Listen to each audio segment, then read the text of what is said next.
husband always handled our finances, every single one of them. The mortgage, the investment accounts, the joint checking, the RRSPs, all of it. And for 6 years, I let him. It didn't feel like control back then. It felt like division of labor. He was the one with the finance background, the one who'd grown up watching his father manage the family business in Sudbury. I was a secondary school English teacher in Barrie. Numbers made my eyes glaze over. So when we got married, we fell into a rhythm. I handled the home, the meals, our daughter's schedule. He handled the money. I told myself it was practical, efficient. Modern couples divide things based on strengths, right? But there was always this one thing that sat wrong with me, like a pebble in a shoe you learn to walk around.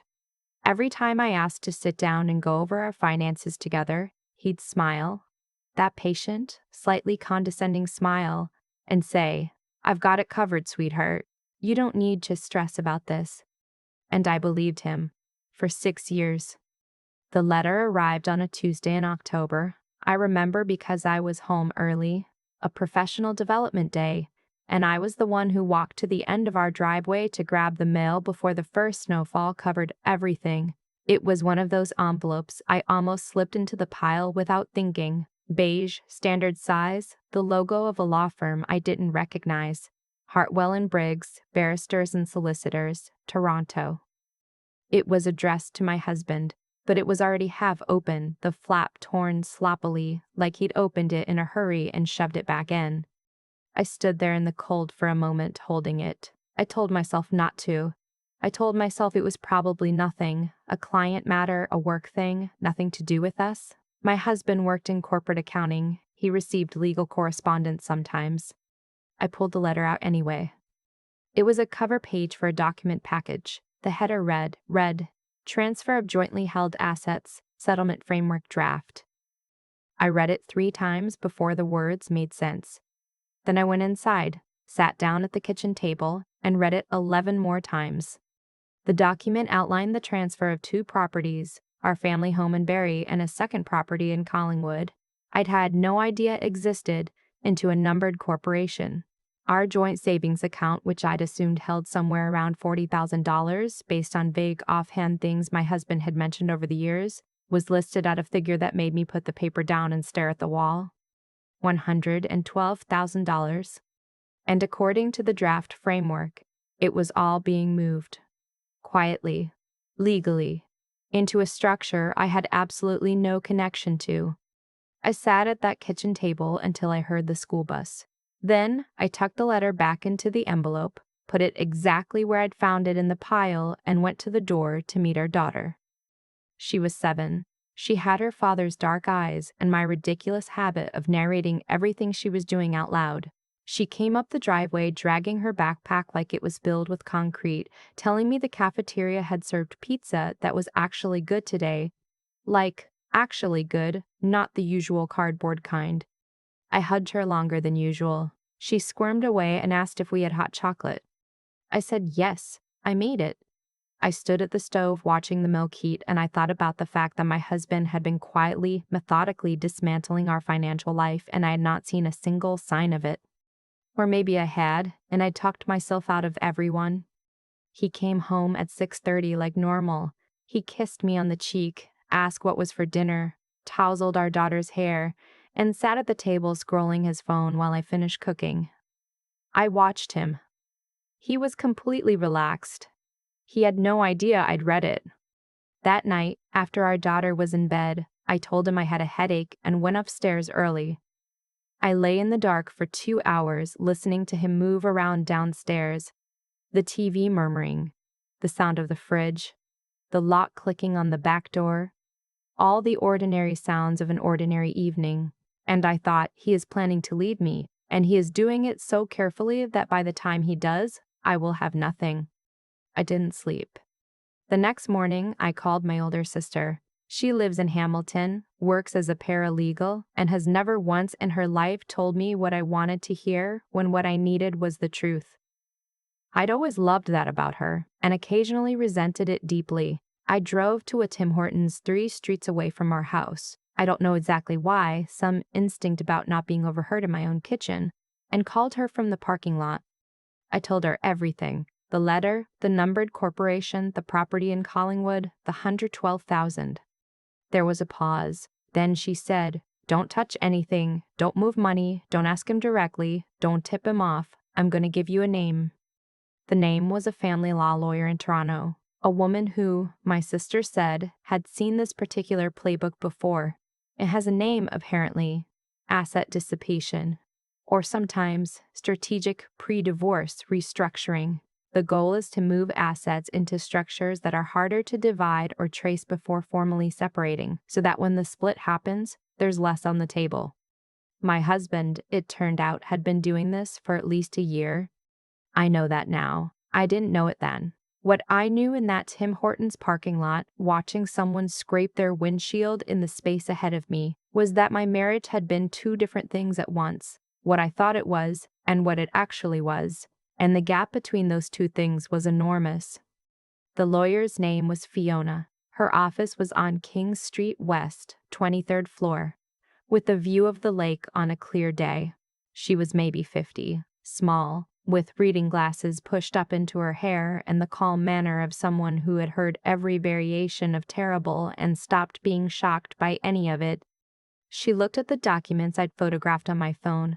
I'd gone back through the mail when my husband was in the shower, found 2 more envelopes I'd missed, and she was quiet for a long moment. Then she said, "You're right to be concerned, and you were right to come before you said anything to him." She explained what was happening in terms I could follow. The numbered company had been incorporated 14 months ago. The Collingwood property had been purchased through it 8 months ago. Our joint savings had been steadily drawn down, small amounts, nothing that would trigger an alert, and redirected into the corporate account, which existed entirely outside our marriage.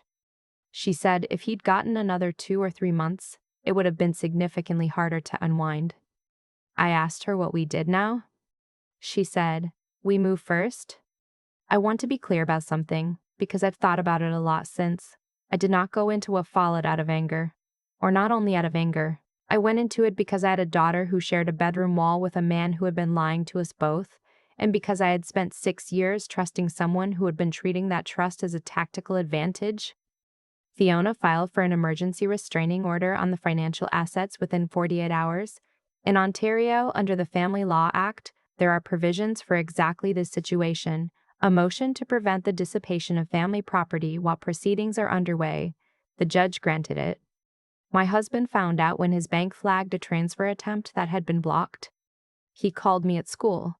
I was between second and third period, standing in the hallway outside my classroom with 30 seconds before the bell. His voice was very controlled. He said there seemed to be some issue with one of our accounts and asked if I knew anything about it.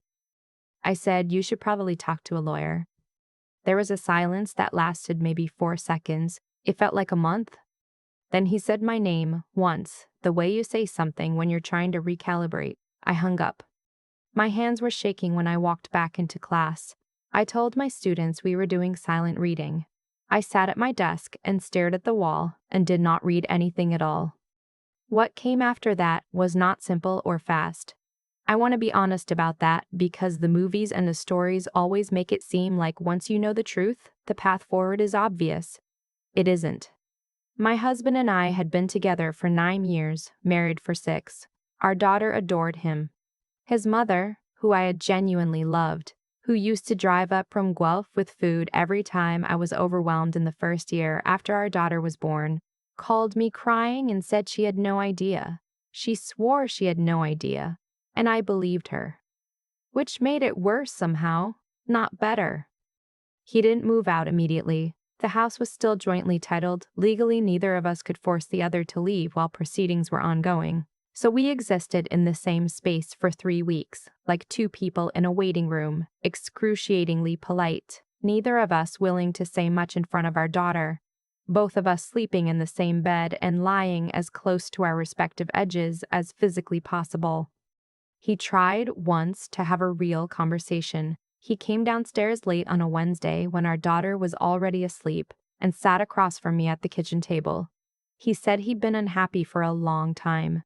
He said he hadn't known how to say that. He said the money stuff had been, he paused and looked at his hands, a precaution.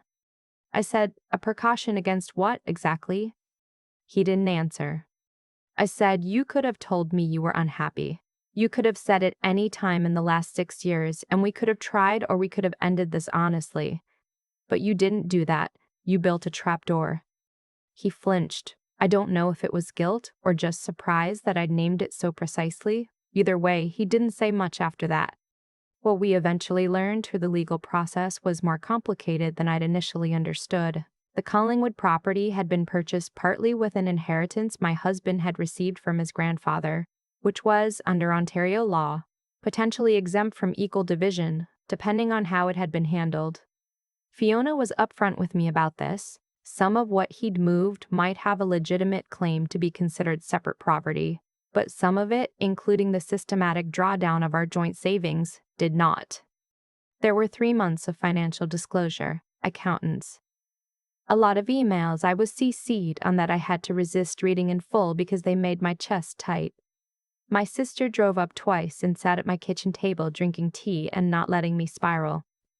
My mother-in-law called again, about 6 weeks in. She asked if she could come and take our daughter for a weekend, just her and her granddaughter, to give me some breathing room. I said yes. It was one of the harder decisions of that period, trusting her with our daughter while things were so raw with her son. But she showed up with our daughter's favorite snacks, and that particular steady warmth she'd always had. And she looked at me at the door and said, "He was wrong. Whatever he tells you about his reasons, this was wrong." That meant something, more than I can easily explain. The settlement took 4 months in total. The family home was to be listed and the proceeds divided. I'd be keeping our daughter with me the majority of the time, with my husband having her on alternating weekends and 1 evening a week. The Collingwood property was more complicated. Ultimately, a portion of its value was returned to the marital pool, and a portion was acknowledged as his grandfather's inheritance. The joint savings were split. It wasn't a perfect outcome.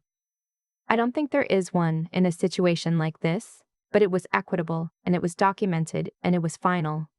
I found a townhouse in Barrie, 15 minutes from our daughter's school. 3 bedrooms, a small backyard with a shed I haven't opened yet, a kitchen window that faces east so I get the morning light while I'm making coffee. I moved in on a Saturday in February with my sister and 2 of my closest friends helping carry boxes, and my daughter running between rooms announcing her territorial claims over which bedroom was which.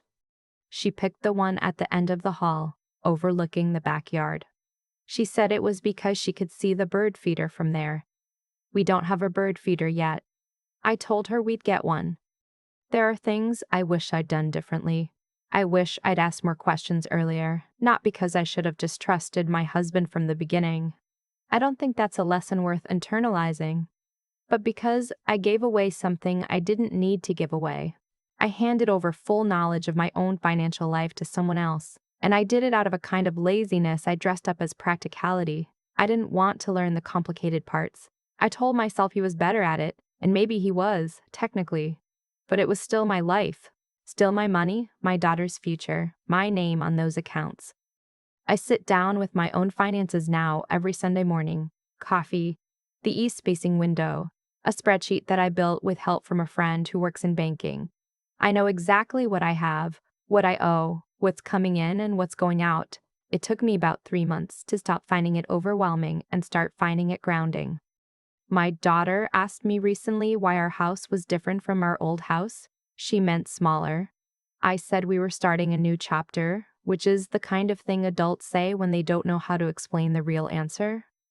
She thought about it for a second, then said, "Like a new book?" And I said yes, exactly like that. She seemed satisfied. She asked if she could have hot chocolate. I said yes, I made it. Some mornings I wake up and the first feeling is still grief. For the version of my life I thought I was living. For the family that is now a different shape than I imagined it would be. I let myself feel that. I don't try to logic it away. But underneath it, steadier and quieter than the grief, is something I didn't expect. Relief. The kind that comes from knowing exactly where you stand, even when where you stand is hard. The kind that comes from not waiting anymore to understand your own life. The bird feeder's on the back porch now. We found one at Canadian Tire, red, shaped like a little barn, and we filled it with sunflower seeds. 3 days in, my daughter came and got me at 7 in the morning, whispering urgently, pulling my hand, and we stood together at the kitchen window, watching a pair of chickadees that had discovered it. She pressed her nose against the glass. I kept my hand on her shoulder and watched her watching them. And it was ordinary, and quiet, and entirely ours. I think about the version of me who stood at the end of that driveway in October, holding a half-opened envelope and telling myself it was probably nothing. She wanted so badly to put it back. To walk inside, make dinner, and keep the peace she thought she had. I understand her. I don't blame her. But I'm glad she read it anyway. There's something I've come to believe, not as any kind of doctrine or philosophy, just as something I lived through and came out the other side of. The things we avoid knowing have a way of compounding. Every month I didn't ask about our finances was another month the gap between what I thought was true and what was actually true got wider. I didn't create that gap, he did.